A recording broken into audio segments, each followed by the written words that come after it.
ഇവിടെ ആരും ഇല്ലേന്ന്. ഇവിടെ ഇപ്പൊ ആരുമില്ല, കേറിപ്പോരെ, സേഫ് ആണ്. ഹായ്.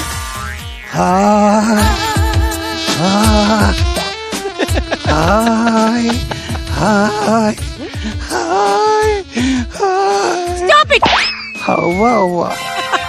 എന്നെ പഞ്ചായത്തിൽ നിന്ന് പറഞ്ഞു വിട്ടിട്ട് വരുവാ. എനിക്കപ്പോഴേ തോന്നി എന്തേലും കുഴപ്പം കാണിക്കാതെ പഞ്ചായത്തിൽ നിന്ന് പറഞ്ഞു വിടില്ല, അല്ലെങ്കിൽ അവിടെ എന്തെങ്കിലും ക്രമക്കേട് കാണിച്ചു കാണും. എന്തായിരുന്നു പ്രശ്നം? അയ്യോ അതല്ല, എന്നെ പഞ്ചായത്തിൽ നിന്ന് ഇങ്ങോട്ട് പറഞ്ഞു വിട്ടതാ. അത് കൊള്ളാമല്ലോ. എന്താ പേര്? തീ കുട്ടിമറിയ. എന്താ? തീ കുട്ടിമറിയ.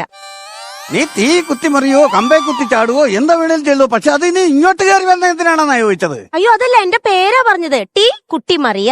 ഓഹോ, ടീ കുട്ടിമറിയ. അതെ, അങ്ങനെയാണ് പേരല്ലേ? കക്കൂസിന് അപേക്ഷിച്ചിരുന്നോ? ഒരു ഫാറം ഞാൻ പൂരിപ്പിച്ചു കൊടുത്തായിരുന്നു. അയ്യോ അത് പോരല്ലോ, അപേക്ഷിക്കണം. അപേക്ഷിക്കണോ? ആ ഇപ്പൊ അങ്ങനെയൊക്കെയാണോ? അതെ. അപേക്ഷിക്കാം. ഇപ്പോഴത്തെ ഓരോ നിയമ സംഹിതകളൊക്കെ ഇങ്ങനെ ആയിക്കഴിഞ്ഞാൽ നമ്മൾ എന്ത് ചെയ്യാൻ പറ്റും?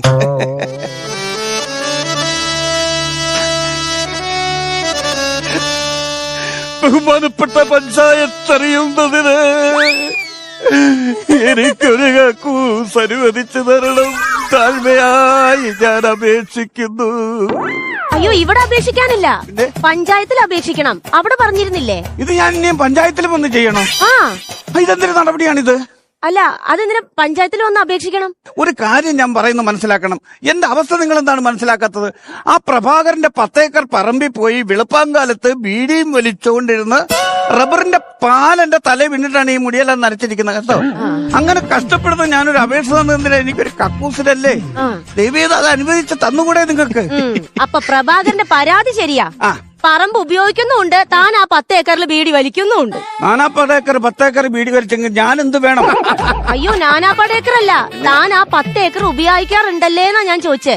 അതുണ്ട്, എന്റെ നിവർത്തികേട് കൊണ്ടാണ് അങ്ങനെ ചെയ്യുന്നത്. ശരി. ഇവിടെ എത്ര മെമ്പർമാരുണ്ട്? ഇവിടെ ഒറ്റ മെമ്പറേ ഉള്ളൂ, ഒരു മെനകെട്ടവൻ. ഹരിയെന്ന അവന്റെ പേര്. അവനാണ് ഈ വാർഡിലേക്ക് തിരിഞ്ഞു നോക്കത്തുമില്ല, സദാസമയം കുടുംബശ്രീ പെണ്ണുങ്ങളെ പുറകെ നടക്കുക. പിന്നെ എങ്ങനെ നാട് നന്നാവും? വാർഡ് മെമ്പർ അല്ല സാറേ. പിന്നെ ഇവിടെ എത്ര മെമ്പർ ഉണ്ടെന്ന് ഈ വീട്ടില്? ഇവിടെ എത്ര മെമ്പർ ഉണ്ടെന്നോ? ഇവിടെ ഞാൻ മാത്രമേ ഉള്ളൂ. ഫുൾ നെയിം പറയൂ. മുഴുവനും പേര് പറയാൻ. മുഴുവനെ പേര് പറയാൻ. മുഴുവനെ പേര് പറയാൻ പുതിയ നിയമമൊക്കെ അറിയോ പഞ്ചായത്തില്? ആയിക്കോട്ടെ. എന്റെ പേര്. അയ്യോ ഇതെന്താ? പിന്നെ മുഴുവനെ പേര് പറയാൻ പറഞ്ഞു. അയ്യോ അങ്ങനെയല്ല, നിങ്ങളുടെ മൊത്തം പേര് പറയാൻ. എന്റെ പേരോ? ശിവശങ്കരൻ തമ്പി. ഓക്കെ. വയസ്സ്? 30. കഴിഞ്ഞിട്ട് 58 വർഷമായി. സെക്സ് പറയൂ. എന്ത് സെക്സ് പറയൂ?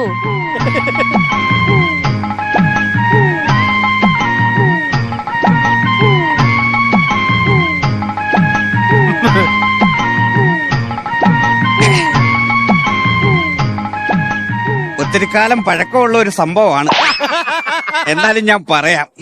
അന്ന് എനിക്ക് 16 15 വയസ്സുള്ള ഒരു സമയം. തൊട്ടപ്പുറത്തെ വീട്ടിലെ ചേച്ചിയുടെ അവിടെ ആരുമില്ലായിരുന്നു. എന്നോട് പറഞ്ഞു ഇന്ന് വൈകിട്ടൊന്ന് കൂട്ടുകിടക്കാൻ വരാമോ എന്ന്. അല്ല സെക്സ് പറയാനാ പറഞ്ഞു. അതാ അതിലേക്ക് വരുന്നതേ ഉള്ളൂ. എടോ താൻ ആണാണോ പെണ്ണാണോ എന്നൊന്ന് പറയാൻ. കണ്ടിട്ട് എന്താ തോന്നുന്നു? കണ്ടിട്ട് എനിക്കൊന്നും തോന്നുന്നില്ല. എന്നാ എനിക്കെന്തൊക്കെയോ തോന്നുന്നുണ്ട്. അനാവശ്യം പറഞ്ഞാലുണ്ടല്ലോ, ഇയാള് കുറെ നേരമല്ലോ ദ്വയാർത്ഥം വെച്ച് സംസാരിക്കാൻ തുടങ്ങിയിട്ട്. പ്രശ്നമൊന്നും ഉണ്ടാക്കരുത് മാഡം.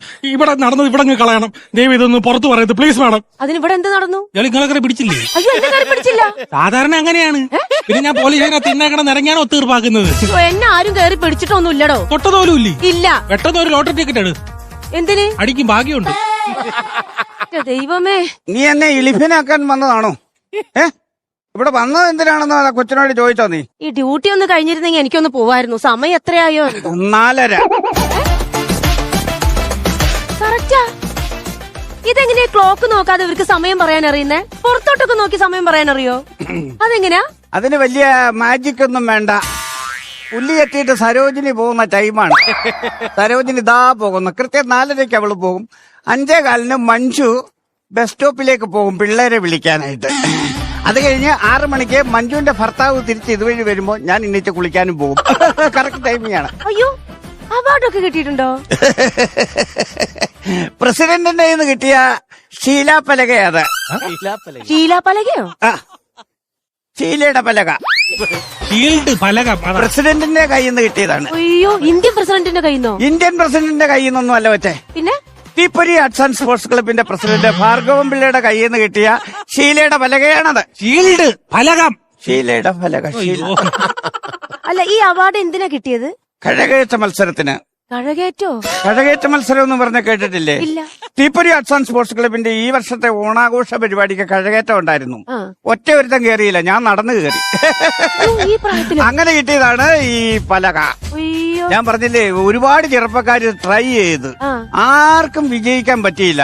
അവസാനം ഇവരെന്ത് ചെയ്തെന്നറിയോ? ഈ കഴയൂരി നിലനിട്ടപ്പോ ഞാൻ നടന്നങ്ങ് കയറി അതിന്റെ അറ്റം വരെ. അങ്ങനെ അവര് എന്റെ ശല്യം സഹിക്കാതെ വന്നപ്പോ തന്ന ശിലാഫലകയാണത്. കൊള്ളാം.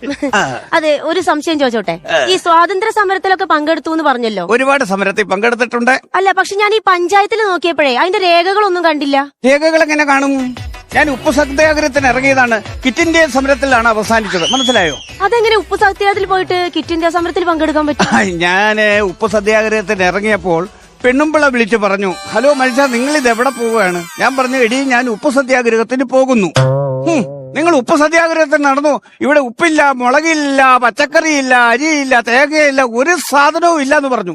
അപ്പോഴാണ് എന്റെ മനസ്സിലൊരു ചിന്തനം. ചിന്തനോ? ഒരു ചിന്തനം, ഒരു ചാഞ്ചാട്ടം. ഞാൻ ഇവിടെ നിന്നുകൊണ്ട് ആലോചിച്ചു, ഇത്രയും സാധനങ്ങൾ വീട്ടിലില്ലാത്ത സ്ഥിതിക്ക് എന്തിന് ഞാൻ ഉപ്പ് സത്യാഗ്രഹത്തിന് പോകണം? ഒരു കിറ്റിന് വേണ്ടിയുള്ള ഒരു സമരം ചെയ്തുകൂടെ? കിറ്റിന് വേണ്ടിയുള്ള സമരം ചെയ്തു. അതാണ് കിറ്റ് ഇന്ത്യ സമരം. പക്ഷെ ഞാൻ ഈ കിറ്റ് ഇന്ത്യ സമരത്തിന്റെ ഫോട്ടോസ് ഒക്കെ കണ്ടിട്ടുണ്ട്. അതിലൊന്നും സാറിന്റെ പടം കണ്ടിട്ടില്ലല്ലോ. എന്റെ പടം എങ്ങനെ കാണും? ഞാൻ ആ സമയത്ത് ഒരു ചെറിയ തിരക്കിലായിരുന്നു. അതായത് ആകപ്പാട് അന്ന് 150 കിറ്റേ ഉള്ളായിരുന്നു. ആരോഗ്യമുള്ളവരെല്ലാം ഈ കിറ്റ് തട്ടിപ്പറിച്ചെടുത്തോണ്ട് പോയി. എനിക്ക് കിട്ടാത്തതിന്റെ ദേഷ്യത്തിന് സ്റ്റേജിന്റെ പുറകെ നിന്ന് സംഘാടകരെ തെരുവിളിച്ചോണ്ടിരിക്കുന്ന സമയത്താണ് ഇവർ ഈ ഫോട്ടോ എടുത്തത്. അപ്പൊ ഫോട്ടോയിൽ ഞാൻ വന്നില്ല. അതാണ് സംഭവം. ഓ, ശരി ശരി. എന്തായാലും നിങ്ങൾക്കൊരു സന്തോഷ വാർത്തയുണ്ട്. എന്താണ്? നിങ്ങളുടെ കക്കൂസിലുള്ള അപേക്ഷ പാസ്സായിട്ടുണ്ട്. 10,000 രൂപ കിട്ടിയിട്ടുണ്ട്. 10,000 രൂപ എന്റെ പട്ടിക്ക് വേണം. 1.5 ലക്ഷം രൂപ അല്ലാതെ എനിക്ക് കക്കൂസ് പണിയാൻ പറ്റില്ല. അപ്പൊ നിങ്ങളുടെ 10,000 രൂപ കൊണ്ട് എനിക്ക് എന്ത് തികയാനാണ്? 1.5 ലക്ഷം രൂപയോ കക്കൂസ് പണിയാനോ? എനിക്ക് എന്റെ കക്കൂസ്, എന്റെ ആഗ്രഹത്തിനൊത്ത കക്കൂസ് പണിയണമെങ്കിൽ എനിക്ക് 1.5 ലക്ഷം രൂപ വേണം. അതെന്തിനാ 1.5 ലക്ഷം രൂപയുടെ കക്കൂസ്? 1.5 ലക്ഷം രൂപയുടെ കക്കൂസിനകത്ത് ഫുൾ AC ആയിരിക്കണം, ചെറിയ ഒരു പുൽത്തകിടി, പിന്നെ ഒരു പാറക്കെട്ട്, ഒരു കുറ്റിക്കാട്, പിന്നെ ഒരു പാലം, ഈ പാലത്തിനടിയിൽ കൂടെ ഒഴുകുന്ന ഒരു അരുവി. ഇത്രയുണ്ടെങ്കിലേ എന്റെ കക്കൂസിന്റെ പണി തീരുള്ളൂ. അതിന് 1.5 ലക്ഷം രൂപ വേണം എനിക്ക്. ഒരു കക്കൂസിനകത്ത് ഇതൊക്കെ എന്തിനാ? എങ്കിലേ എനിക്ക് പ്രഭാകരന്റെ 10 ഏക്കർ പറമ്പിൽ പോയി ഇരുന്ന് വെളുപ്പാങ്കാലത്ത് ബീഡിയും വലിച്ചുകൊണ്ട് ഇരുന്ന് കിട്ടുന്ന ആ ഒരു വൈബ് എനിക്കിവിടെ കിട്ടുള്ളൂ. എന്റെ ഈശ്വരാ, ഇങ്ങോട്ട് വലിഞ്ഞേറി വന്നതല്ലേ, ആ. അനുഭവിച്ചോ?